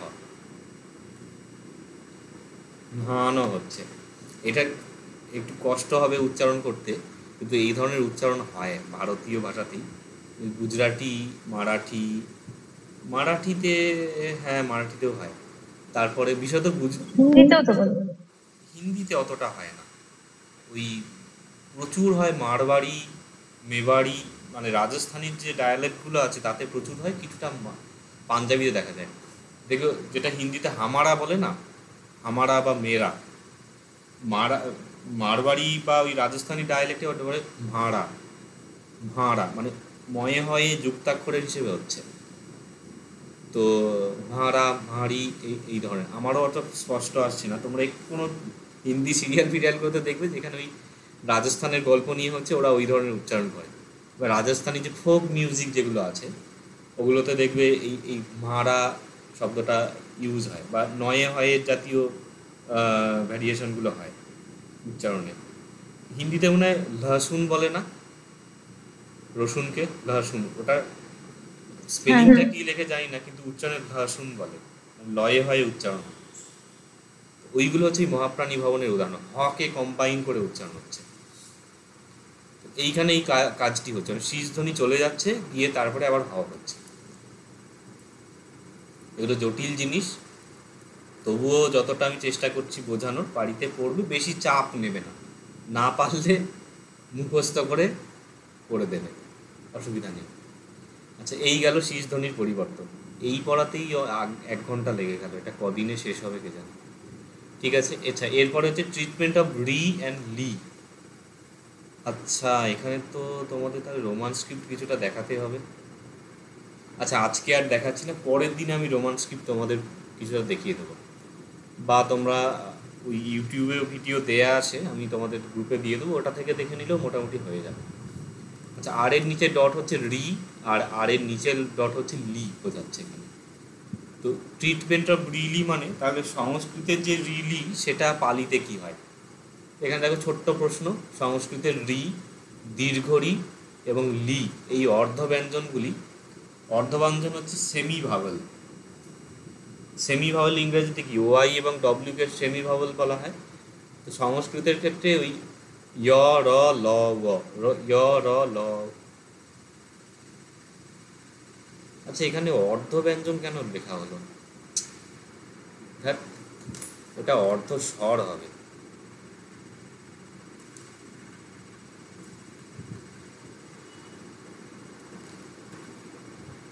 ভালো হয়েছে, ওয়ার্ডের এতেই লেখাগুলো শুধরাবে। এটাকে অর্ধস্বর বলা হয়, অর্ধব্যঞ্জন না। অর্ধব্যঞ্জন হচ্ছে য় র ল বা ওইগুলো। তো পুরোপুরি স্বরবর্ণ নয়, মানে কিছুটা হয়। ওই ইংরাজিতে অনেক সময় ব্যঞ্জন বর্ণ সিলেবেল ফর্ম করে না, যেমন লিটল, টেবল, তার ওই ফ্যাথম, আমার উচ্চারণগুলো ঠিকঠাক নয়, রিদম, এই ধরনের, মানে ওইখানে ওই ডিটা যে আছে, যে শব্দটা, ওই ডিটা একটা সিলেবেল ফর্ম করে, টেবিলের এলটা একটা সিলেবেল ফর্ম করে, ফ্যাথম যে শব্দ সেটা ডিটা একটা সিলেবেল ফর্ম করে। আমার উচ্চারণ একদমই বাজে, এগুলো আমাদের লিঙ্গুইস্টিক্সের স্যার খুব সুন্দর দেখিয়েছিলেন এবং ঝাড়ও দিয়েছিলেন। টেবিল যারা টেবিল বিল ই দিয়ে উচ্চারণ করেছে তাদের খুব করেছিলেন। যাই হোক, তো ওই রকম মানে সংস্কৃতের ক্ষেত্রেও রি এবং লি হচ্ছে কাইন্ড অফ ব্যঞ্জন, কিন্তু ওটা সিলেবল ফর্ম করতে পারে। এই জন্য শুদ্ধ উচ্চারণের ক্ষেত্রে দেবে কৃত এই ধরনের, প্রকৃতি এই ধরনের উচ্চারণ হয়। মানে আমরা যেমন বাংলায় প্রকৃতি ক্রি উচ্চারণ করছি, ওই রকম ক্রি উচ্চারণ হয় না, মানে খুব স্পিডে এবং কৃতি এই ধরনের একটা উচ্চারণ হয়। তো এই হচ্ছে অর্ধস্বর রি আর লি, সেটা অ ই বা উতে পরিণত হয় বা প্রতিস্থাপিত হয় বলা হয়েছে। তো এখানে দেখো এই যে এটা আগে তোমরা পড়েছো, উদাহরণগুলো দেখো খুব সুন্দর উদাহরণ দেওয়া আছে। রিক্ষ, রিক্ষ মানে ভাল্লুক বোঝায়। ঋষি, ঋতু, তিনটে দেখো। অচ্ছ, ইসি, উতু, তিনটে হচ্ছে। পিতৃনাম, এইটা ফন্টের দোষে এইরাম হয়েছে, এটা অন্য ফন্ট চেঞ্জ করলেই দেখবে শুধরে যাবে। লোকে সব ট্রেড সিক্রেট জেনে যাচ্ছে যে কি কি ফন্টে কি ঠিকঠাক হয়। এইটা নিকশ ফন্টে খুব সুন্দর হয়, সমস্ত অক্ষর ঠিকঠাক আসে, এটা এসে যাচ্ছে। যাই হোক, তো অনেক ফন্টে নয়, পালি সংস্কৃত নিয়ে কাজ করতে গিয়ে অনেক ঝামেলা, সব ফন্টের সাপোর্ট করে না। এইটা লিখতে গেলে তোমরা এইভাবে লিখবে, তয়ের নিচে রি রি দুবার রিকারটা পড়বে, পিতৃনাম। তো সেইটা পালিতে হচ্ছে পিতুন্ন দীর্ঘরি।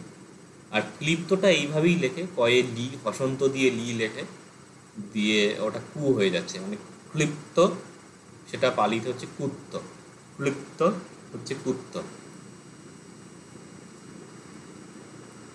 সমান কুত্তক বলে একটি শব্দ হয় পালিতে। কুত্ত মানে মনে হয় ওই যারা চুরি টুরি করে চোর বোঝায়, মোস্ট প্রবলি এরকম একটা অর্থ, চোর বা ধোঁকাবাজ এরকম একটা অর্থ বোঝায়।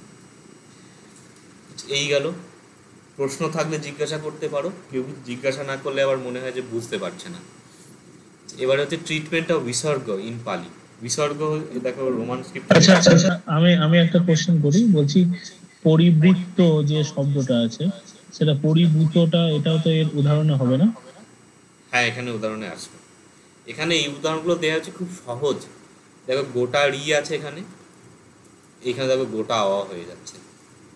এখানে ই আছে, ঋষিতে ই, ইসিতে ই হচ্ছে, ঋতুতে রি আছে, এখানে উতুতে উ হচ্ছে। এই জন্য এই উদাহরণগুলো দেয়া। তুমি অন্য উদাহরণ দিতেই পারো, এবং তোমরা অন্যান্যরাও যদি একটু বইপত্র ঘাঁটো দিতে পারো। সবাই একই উদাহরণ দিলে একটা দেখতে আসলে উদাহরণগুলো ঠিক হচ্ছে নাকি সেটা তো বুঝতে পারবো না, ওই জন্য জিজ্ঞাসা করছি। কেন, এই যে পড়ানো হচ্ছে না, একটু মগজ লাগানো যায় না যে এই তো এখানে চেঞ্জটা হচ্ছে। সেবার ট্রিটমেন্ট অফ বিসর্গ ইন পালি, এটাও তোমরা আগে পড়েছো। বিসর্গ পদান্ত হলে এই শব্দগুলো কি কোনো জায়গায় জায়গায় পাবে। পদান্ত, পদমধ্য, পদাদি, এই তিনটে শব্দ আমি লিখেই দিচ্ছি। পদান্ত এছাড়া তোমরা পাবে পদাদি, মানে পদের আদিতে, আদি মানে ফার্স্টে। আর পাবে পদ মধ্য, মানে একটা ওয়ার্ডের মধ্যে। পদ মানে ওয়ার্ড, শব্দ, শব্দের শুরুতে, শব্দের মাঝে, শব্দের শেষে। তাহলে পদাদি, পদমধ্য, পদান্ত, যে লিঙ্গুইস্টিক্সের বা এমনি ইনিশিয়াল, মিডিয়াল আর ফাইনাল, এই তিনটে বলা হয়। তো যে কোনো ভাষাতে এই ফিচার্সগুলো থাকে, সব ভাষায় সব কিছু হয় না। যেমন বাংলাতে উঙাটা কোনোদিন কোনো শব্দের শুরুতে পাবেন, বাংলায় কোনো শব্দেই উঙা শুরুতে হয় না, উঙা সবসময় মাঝে হয় বা শেষে হয়। ব্যাং বললে ব্যাং শেষে হচ্ছে উঙা। অঙ্গ বললে অঙ্গতে অ উঙা গ মাঝখানে হচ্ছে, আদিতে হয় না। এরকম ভাষার মধ্যে ফিচার্স থাকে। তো সেই জন্যই পদাদি, পদান্ত, পদমধ্য, এই তিনটে শব্দ পাওয়া যায়। মানে একটা ওয়ার্ডের আগে, ওয়ার্ডের মধ্যে, ওয়ার্ডের শেষে, এই তিনটে ব্যাপার থাকে। তো বলছে যখন পদান্ত বিসর্গ, মানে ওয়ার্ডের শেষে এক বিসর্গ থাকছে, সেখানে সাধারণত লুপ্ত হয় বিসর্গ। লুপ্ত মানে ওই চলে যাচ্ছে। এই প্রথম এক্সাম্পল পাচ্ছ, বিসর্গ ছিল চলে গেল। দেখো গচ্ছামহ সংস্কৃতে, এখানে দেখো সং লেখা হয়েছে, সং হচ্ছে অ্যাব্রিভিয়েশন অফ সংস্কৃত, আর এখানে পা লেখা আছে অ্যাব্রিভিয়েশন অফ পালি। গচ্ছাম বিসর্গ আছে, দেখো গচ্ছাম পালিতে হচ্ছে, বিসর্গটা চলে যাচ্ছে। লোপ হলো, যেটা ছিল চলে গেল। তারপর বলছে কখনো কখনো পূর্ববর্তী অ সহ ও কিংবা কদাচিৎ এ হয়ে যায়। এইখানে এই যে নর যে এক্সাম্পলটা আছে বা পুরো যে এক্সাম্পলটা আছে, এইখানে নরকে ভাঙলে আমরা কি পাবো? এখানে গোটা আমি লিখছি না, ন, র, অ আর বিসর্গ, তাই তো? নয় র অ বিসর্গ, শেষে রয়ের এইভাবে আছে, তাহলে অ আর বিসর্গ এই গোটাটা চেঞ্জ হয়ে যাচ্ছে নর, মানে ন আছে, র আছে আর এখানে ও। তাহলে ন রয়ে হসন্তর পরে অ বিসর্গ পার্টটা চেঞ্জ হয়ে যাচ্ছে এখানে একদম একটা ও অক্ষরে। সিমিলারলি ন পুরো শব্দের র বিসর্গ মানে অ বিসর্গ পার্টটা চেঞ্জ হয়ে যাচ্ছে পুরে, এখানে এ হয়ে যাচ্ছে, মানে ভাঙলে র এর পরে হয়ে যাচ্ছে এ, মানে র অবিসর্গ হয়ে যাচ্ছে এতে, হলো। আর বলছে তবে পদ মধ্যে মানে ওয়ার্ডের ভিতরে বিসর্গ সমীভূত হয়। সমীভবন কি সেটা পরে জানবে, মানে দুটো ভিন্ন বর্ণ থাকলে সমান বর্ণ হয়ে যায়। এখানে এক্সাম্পলে দেখো নিঃশেষ বিসর্গ আছে, তালব্য স আছে, এগুলো সব বর্ণ বিশ্লেষণ করলে একদম ক্লিয়ার হয়ে যাবে। যদি যখন বাড়িতে পড়বে একটু কষ্ট করে যদি একটু অঙ্ক কষার মতন বের করে নাও, দেখবে পরিষ্কার দেখতে পাবে। তো বিসর্গ তালব্যস্য ছিল, এখানে দন্তস্ব হয়ে গেল। বিসর্গ আর তালব্যস্য দুটো আলাদা বর্ণ, এখানে দুখানা দন্তস্ব হয়ে গেল, একই বর্ণ হয়ে গেল, সমীবপন হলো। আচ্ছা, এইখানে একটি বিষয় এক মিনিট, নর ওই যে এই জায়গাটা তো অসহ ও এই সহ জায়গাটা বুঝতে পারলাম না। অসহ মানে দেখো এখানে অ আর বিসর্গ ছিল, অ আর বিসর্গর জায়গাতে পুরো এখানে ও হয়ে যাচ্ছে, মানে শুধু বিসর্গ ও হচ্ছে না, অটাকে নিয়ে বিসর্গ হচ্ছে। যদি শুধু বিসর্গ ও হতো তাহলে এটা কি হতো? ন র হলো, শেষে বিসর্গ যেটা ছিল সেটা ও হয়ে যেত, ন র হয়ে যাবে, তাই না? হ্যাঁ ঠিক আছে। লাস্টের বিসর্গটা হলে তাহলে ওটা তো আলাদা হয়ে যাচ্ছে, এই অটাকে নিয়ে হচ্ছে, অটাকে নিয়ে যখন হচ্ছে তাহলে রয়ে হসন্ত ও মানে রো হয়ে যাচ্ছে, এটা নর, এই হলো। আর থার্ড যেটা আছে সেটা হচ্ছে এইরকম এক্সাম্পল। আচ্ছা, এবার এখানে একটা দেখো বিষয় যেটা তোমরা প্রায়শই ভুল করো, সেটা হচ্ছে যে এইখানে চারখানা এক্সাম্পল আছে, গচ্ছাম নর পুর নিঃশেষ, সেটা চেঞ্জ হচ্ছে গচ্ছাম নর পুরে নিঃশেষ, সিরিয়ালি যথাক্রমে পরিবর্তন হচ্ছে। এখন এইখানে আমরা চারখানা স্টেটমেন্ট দিয়েছি যে বিসর্গ লুপ্ত হয়, পদান্ত বিসর্গ লুপ্ত হয়, তারপর বলছে যে বিসর্গ অনেক সময় ওতে পরিণত হয়, বিসর্গ অনেক সময় এতে পরিণত হয়, আর বলছে বিসর্গ অনেক সময় সমীভূত হয়। তার চারটা স্টেটমেন্ট দিয়েছে, মানে চারখানা এক্সাম্পল দিতে হবে। এইখানে গচ্ছামো জায়গাতে গচ্ছামো, এটা লোপের এক্সাম্পল। নর জায়গায় নর, এটা হচ্ছে ওকার পরিবর্তনের এক্সাম্পল। পুরো জায়গায় পুরে হচ্ছে একারের পরিবর্তন। নিঃশেষর জায়গায় মানে বাংলাতে তাকে আমরা এমনি নিঃশেষ বলছি, মানে নিঃশেষ এরকম উচ্চারণ হচ্ছে না, বিসর্গ উচ্চারণ হয় না, তাহলে নিঃশেষ হচ্ছে, শয়ে শয়ে হয়ে যাচ্ছে। এইখানে হলো সমীভবনের এক্সাম্পল হলো। এইখানে আরেকটি বিষয় তোমাদের বলে দিচ্ছি, তবে ধরো এই যে গচ্ছামোর জায়গায় গচ্ছামো হচ্ছে, এটাকে এইভাবে লিখতে হবে যে বিসর্গ পদান্তলে সাধারণত লুপ্ত হয়, এই স্টেটমেন্ট দিয়ে ওই উপরের নোটগুলোতে যেমন 1-2 পয়েন্ট করে দেয়া ছিল ওইভাবে করে নিতে পারো। বিসর্গ পদান্তলে সাধারণত লুপ্ত হয়, তাহলে গচ্ছামো থেকে গচ্ছামো হয়ে গেল একটা পয়েন্ট।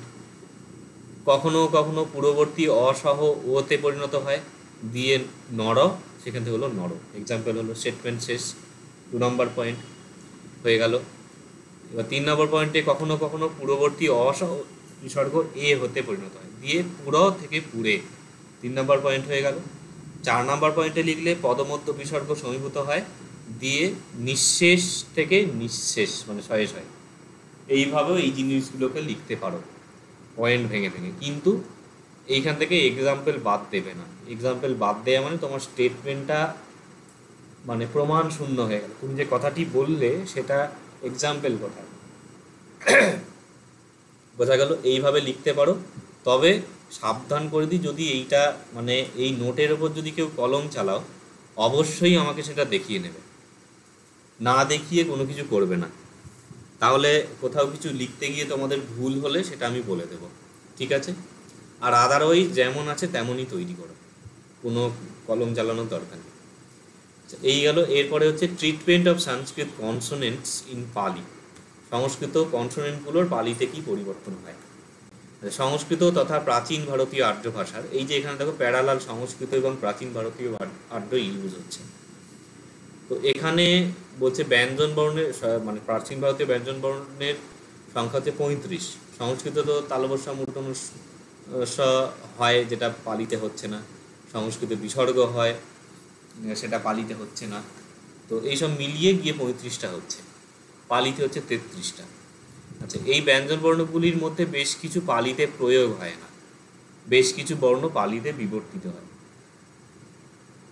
যেমন তালবস্য মূর্ধন্য স থেকে সব বিসর্গ হয়ে গেছে, ডট দিলে ভালো হয়।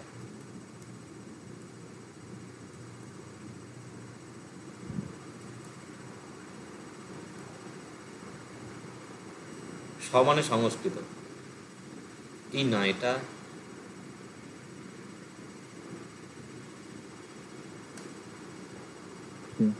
পরিবর্তিত হচ্ছে তালবস্য মূর্ধন্য সেটা।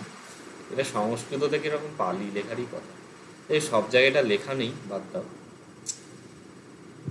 কি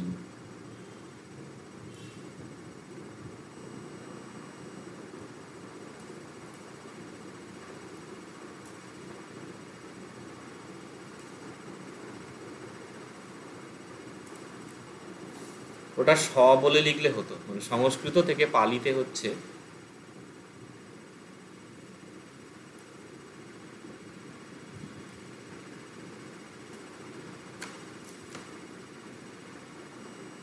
বিশেষণ, শব্দটা বিশেষণ হচ্ছে, মানে তালবস্য মূর্ধন্যর এক্সাম্পল হলো এখানে। এখানে স্যার আমার হ্যাঁ, তালবস্য মূর্ধন্য থেকে দন্তেশ হয় সেটা বুঝিয়েছিলেন আমাদের। না না, ওটা না, ওটা সংস্কৃত লেখা ছিল। ওটা মানে স মানে সংস্কৃত বিশেষণ থেকে পা মানে পালিতে হচ্ছে বিশেষণ। এটা প্রতি ক্ষেত্রে লিখতে পারো, এখানে আর বারবার লিখতে হয় বলে লেখা হয়নি। যেমন এইখানে দেখো, এখানে সটা লেখা ছিল সংস্কৃত, এখানে পাটা পালিতে লেখা আছে।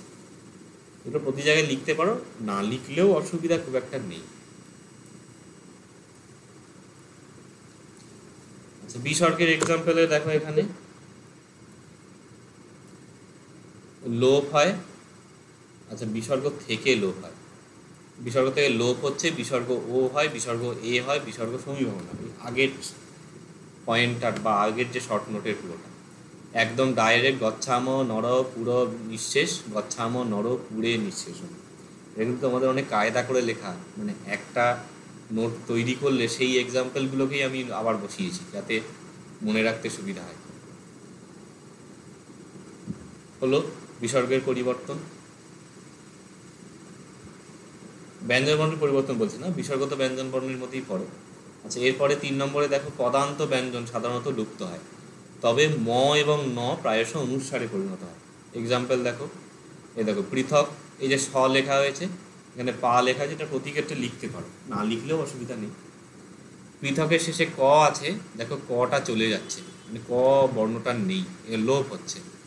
শটের ট আছে, পালিতে ছ হচ্ছে, টটা চলে যাচ্ছে। নরাতের ত আছে, সেটা চলে যাচ্ছে, ত নেই।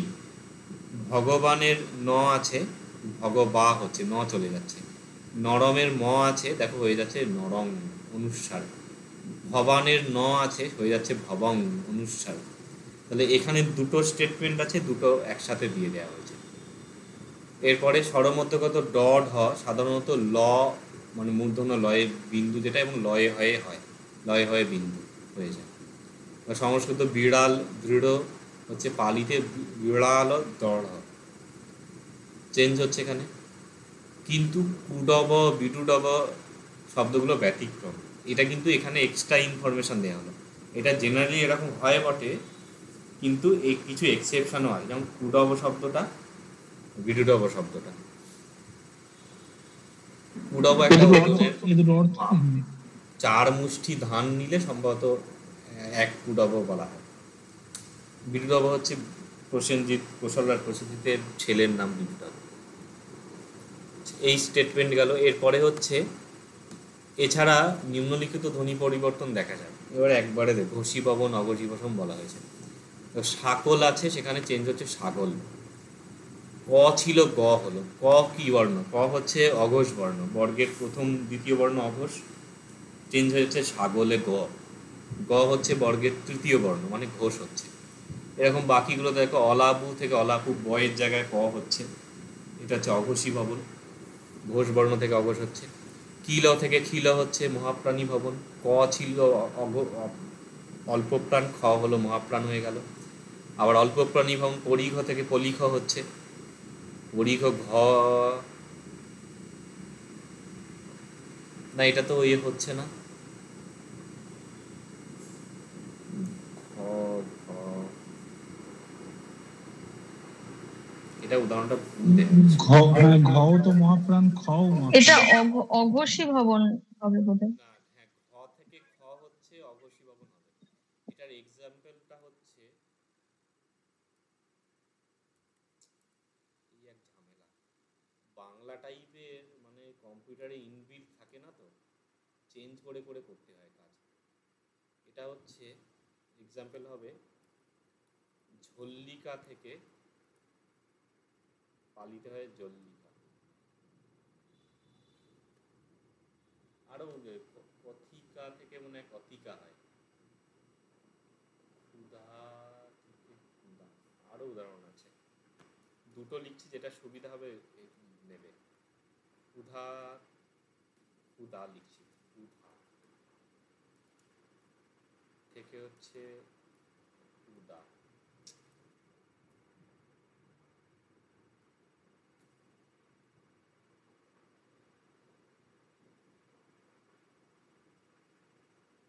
এই ফন্টটা আবার কোথায় গেল? রূপসী বাংলা, ঝামেলা।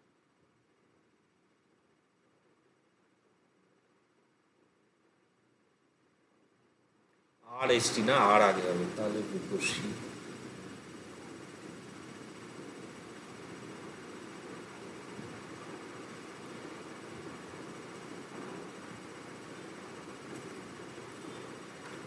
ক্ষুধা থেকে ক্ষুধা, এটা মনে হয় আরো ভালো। ধ হচ্ছে মহাপ্রাণ বর্ণ, চতুর্থ বর্ণ।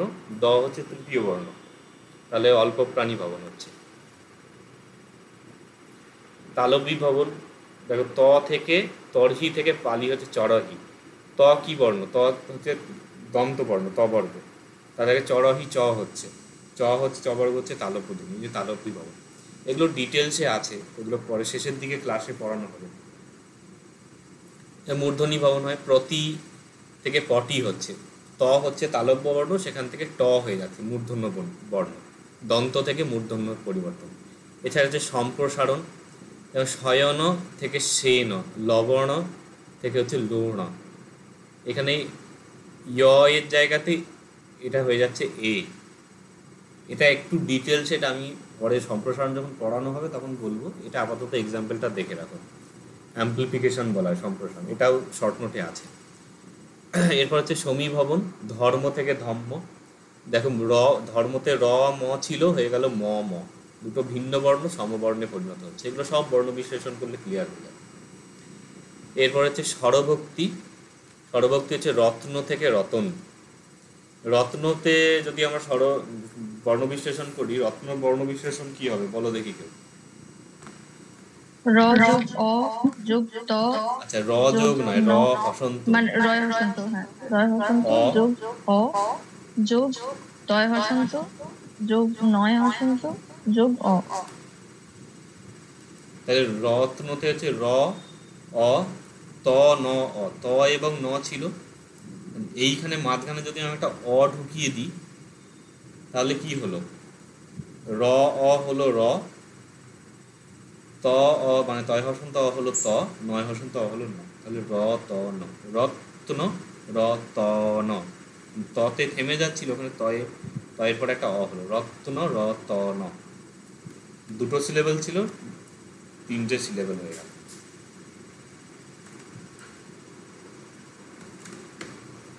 এই হলো। এরপরে বিপর্যয় আছে।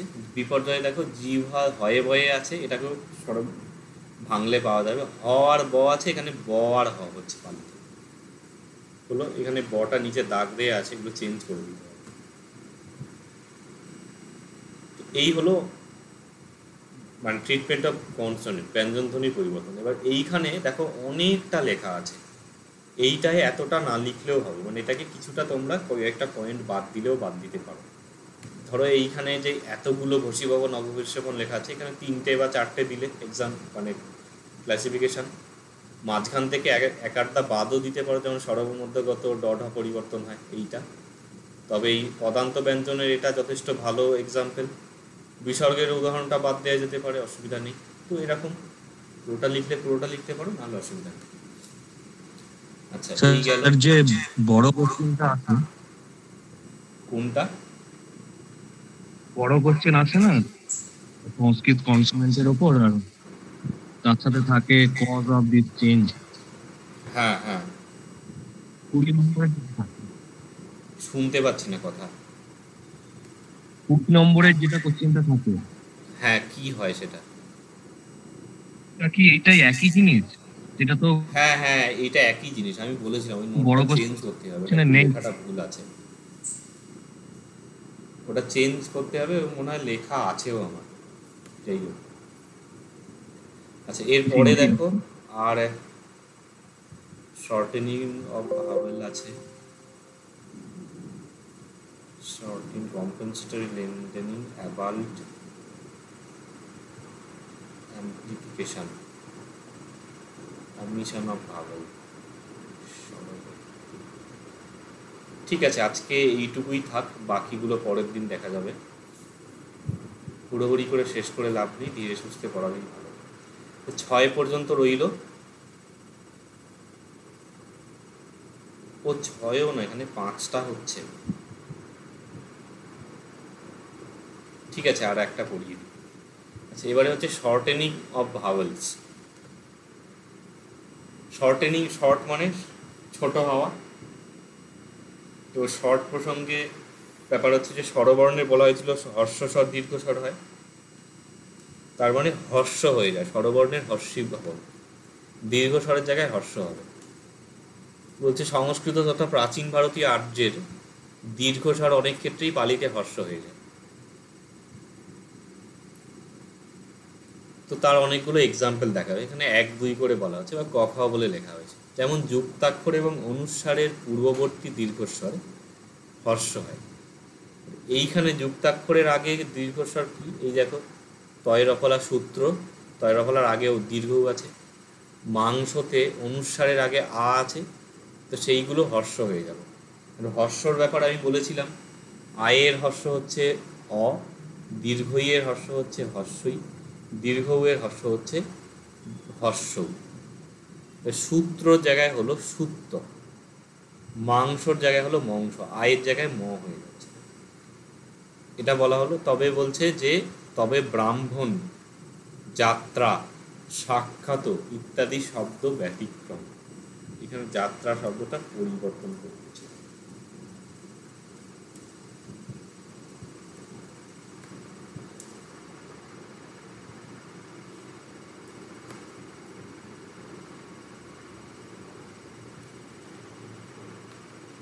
দেখো, ব্রাহ্মণে হয়ে ম আছে, তার আগে আটা তো ব্রহ্মণ হয়ে যাওয়ার কথা।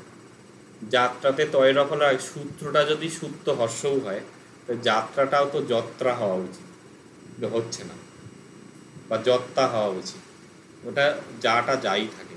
সাক্ষাৎ যাকে কয়েক হয়ে আছে, শয়বাইটা তো সক্ষাৎ হয়ে যাওয়া উচিত, হচ্ছে না, এরকম কিছু এক্সেপশন আছে।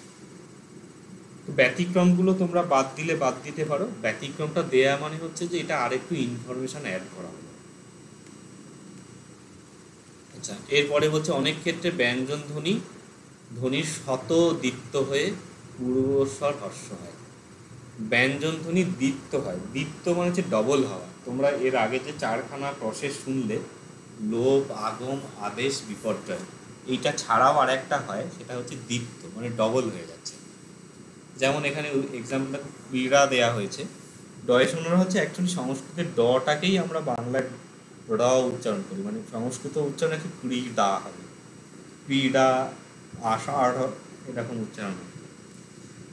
সেটা আমরা র এর মতন উচ্চারণ করবো, নিচে একটা বিন্দু দিই। এবং মজার বিষয়, এই ডয়ে শূন্য র অন্তস্থ বা এই তিনটে বর্ণ বাংলায় ছিলই না। এটা বিদ্যাসাগর মশাইয়ের ইনভেনশন। বিদ্যাসাগর মশাই যে মনে হয় 20তম যে সংস্করণ করেন বর্ণ পরিচয়ে, সেইখানে গিয়ে উনি বলেন যে বাংলাতে ডটা যখন প্রথমে থাকে, সংস্কৃতের যে ড সেটা যখন বর্ণের প্রথমে থাকে তখন সেটা ড উচ্চারণ হয়, কিন্তু সেটা যদি শব্দের শেষে বা মাঝে থাকে সেটা ড উচ্চারণ না হয়ে র উচ্চারণ হয়, র। যেমন ডাক শব্দটা, ডাক বাদ দিলাম, ডাহুক সংস্কৃত শব্দ, সেখানে একটা ডটা ডাহুক, ডিম ডিম এই জাতীয় শব্দতে ওই ডটা ডই উচ্চারণ হয় বাংলায়।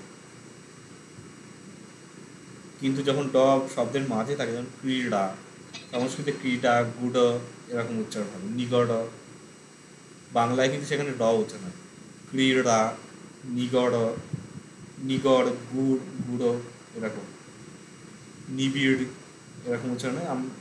এবার যারা রবীন্দ্রসঙ্গীত গায়, ভালো গায়ক বা কবিতা পাঠ করে, তাদের কিন্তু এই র উচ্চারণটা আসে, নিগড়, নিবিড় এই ধরনের। ওইটা দেখো এখানে হচ্ছে ডটা ডবল হয়ে যাচ্ছে, দুটো ড হয়ে গেল। দুটো ড যদি হয়ে যায় তাহলে যুক্তাক্ষর হয়ে যাচ্ছে। যুক্তাক্ষর হলে কি হয়, আগের নিয়মে আমরা দেখলাম যে ডবল যুক্তাক্ষর থাকলে দীর্ঘস্বর হ্রস্ব হয়ে যায়, তাহলে ওই জায়গাতে ওটা দীর্ঘইয়ের জায়গাতে হ্রস্বই হয়ে যাচ্ছে, হলো। তো স্বরবর্ণ দীর্ঘস্বর ছিল, হ্রস্ব হয়ে গেল। তারপর বলছে পূর্ববর্তী স্বরবর্ণে শ্বাসাঘাত থাকলে পরবর্তী স্বর কদাচিৎ হ্রস্ব হয়। যেমন অলিক শব্দটা হচ্ছে অলিক, দীর্ঘই ছিল, অলিক, সেটা পালিত হচ্ছে অলিক।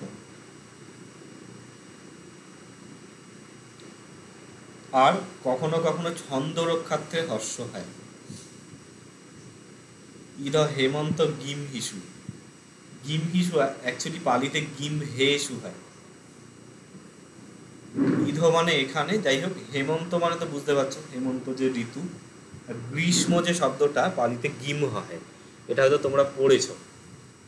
এখন গিমহ যে শব্দ,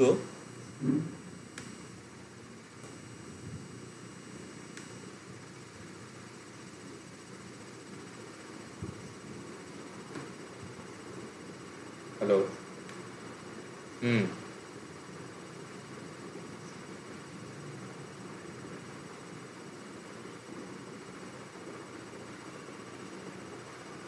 নেটওয়ার্ক প্রবলেম হচ্ছিল। ঠিক আছে, আর একবার করছি।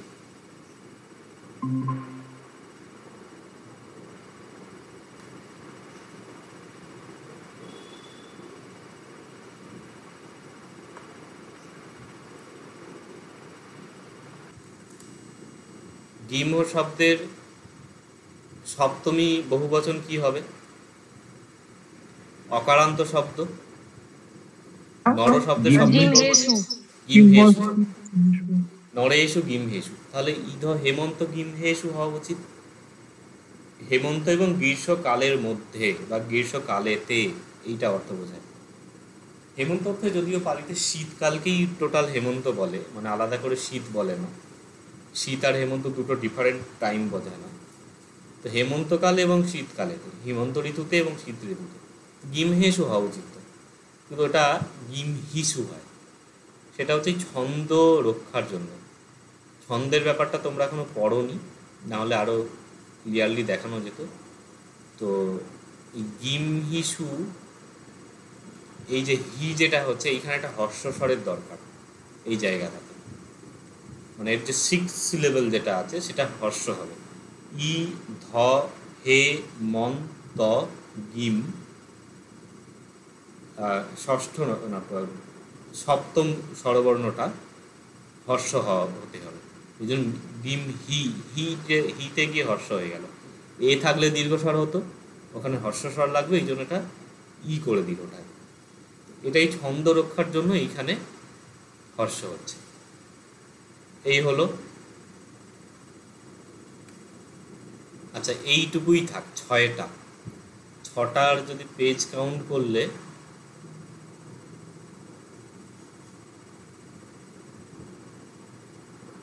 ঠিকই আছে, কমের মধ্যেই আছে। এই 6টা তৈরি করবে, তৈরি করে পরের দিনে তাহলে লিখে দেখাবে। আর পরের দিন হয়তো আরেকটু বেশি করে বলা যাবে। আজকে তো ওই একদম ইতিহাস খুলে বসতে হলো, ইন্দো ইউরোপীয় ভাষা, তারপরে এদিকে লোভ, আগম, এইসব ব্যাপার স্যাপারগুলো। পরের দিন হয়তো আরেকটু বেশি হবে, তবে এটা মিনিমাম 3 দিনে শেষ করতে হবে। 32টা আছে। আচ্ছা, এবারে এখান থেকে পড়াশোনা রিলেটেড কোনো কিছু প্রশ্ন আছে?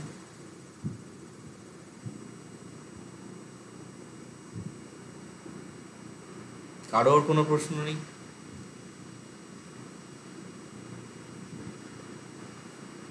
ঠিক আছে তাহলে।